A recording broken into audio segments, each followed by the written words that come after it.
Il y a une déclaration que tu peux saisir maintenant par la foi. Et je parle à ton cœur là ce matin. Tu vis, et quand je décris ce psaume, tu te vois dans cette situation, tu vois ce que tu vis au quotidien, tu vois la maladie, tu vois tout ce qui te ronge, tu vois ta souffrance et tu cries à Dieu chaque jour et tu combats dans ta foi. Aujourd'hui, le Seigneur te dit, le temps d'avoir pitié d'elle, le temps fixé est à son terme. Saisis aujourd'hui ce jour par la foi, ce jour de ta guérison. Bonjour et bienvenue sur Vitamine J. Aujourd'hui, nous allons partager le psaume 102, du verset 1 au verset 14, pour ceux qui voudront le lire par la suite. Ce psaume, comme indiqué, est un appel au secours, à Dieu, d'une personne qui est en grande souffrance. Et c'est dû en partie à la maladie. Ce psaume me touche particulièrement, parce que quand je lis ce psaume, il y a déjà les mots qui sont employés.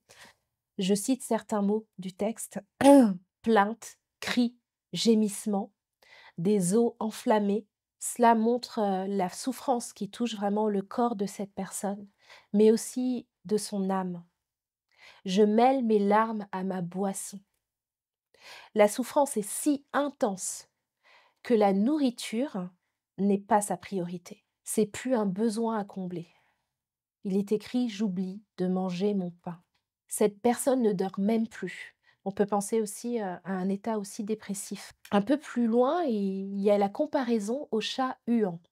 Enfin, moi, j'utilise plutôt la chouette, le mot chouette, mais chat huant, qui indique en fait les yeux, les grands yeux, là, les yeux qui sont ouverts la nuit. La chouette, puisqu'elle vit la nuit, elle dort, elle somnole le jour. Et donc les yeux sont ouverts la nuit. Donc ça montre bien que la personne, elle peut pas dormir, en fait. Il est aussi décrit des souffrances, psychologiques. Son cœur est frappé. Et donc, il y a tout ce descriptif lié à la souffrance et à un moment donné, ça s'arrête, il y a une pause et au verset 14 à peu près, il y a enfin une bonne nouvelle. Il y a écrit: «Tu te lèveras, tu auras pitié de Sion, car le temps d'avoir pitié d'elle, le temps fixé est à son terme. Amen.»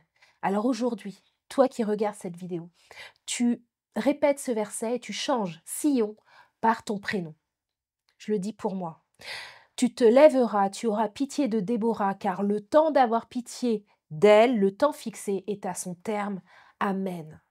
Là, il est écrit un temps marqué.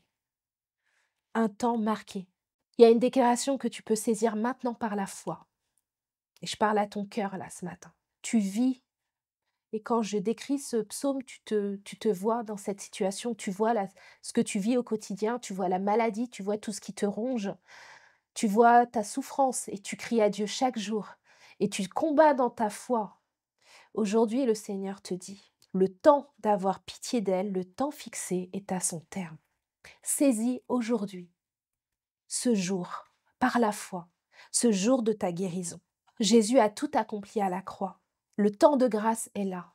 Dans Ésaïe 53, il est parlé de l'œuvre de Jésus, mais en annonce prophétique. Par contre, et ça c'est pour toi aujourd'hui, dans 1 Pierre 2, verset 24, il est dit: «Lui qui a porté lui-même nos péchés en son corps sur le bois, afin que, morts au péché, nous vivions pour la justice, lui par les meurtrissures duquel vous avez été guéris.» C'est quelque chose qui a déjà été fait. C'est quelque chose que Jésus a fait et c'est quelque chose que tu peux prendre par la foi aujourd'hui. C'est le jour de la victoire. C'est le jour de la guérison. Toi qui entends ce message, le Seigneur te dit qu'aujourd'hui même, tu es relevé.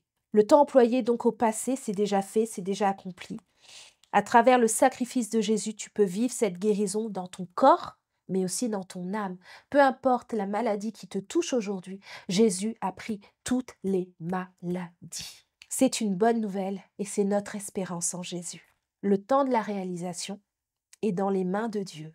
Et aujourd'hui, tu saisis pour ta vie ce que Jésus a fait il y a plus de 2000 ans. Je vais simplement prier maintenant pour ceux qui sont malades. Korabasharabayandoro, kero koroshoro koriere karabakarabakara karabayando. Seigneur Dieu Tout-Puissant, merci Seigneur, parce que je crois. Je crois et je confesse, Seigneur, l'œuvre que tu as accomplie il y a 2000 ans à la croix. Seigneur, et je saisis, Seigneur mon Dieu, Seigneur, ce que tu as fait, tu dis, par tes meurtrissures, nous avons été guéris. Seigneur, merci, Seigneur, tu as tout accompli, tu as tout pris pour nous à notre place.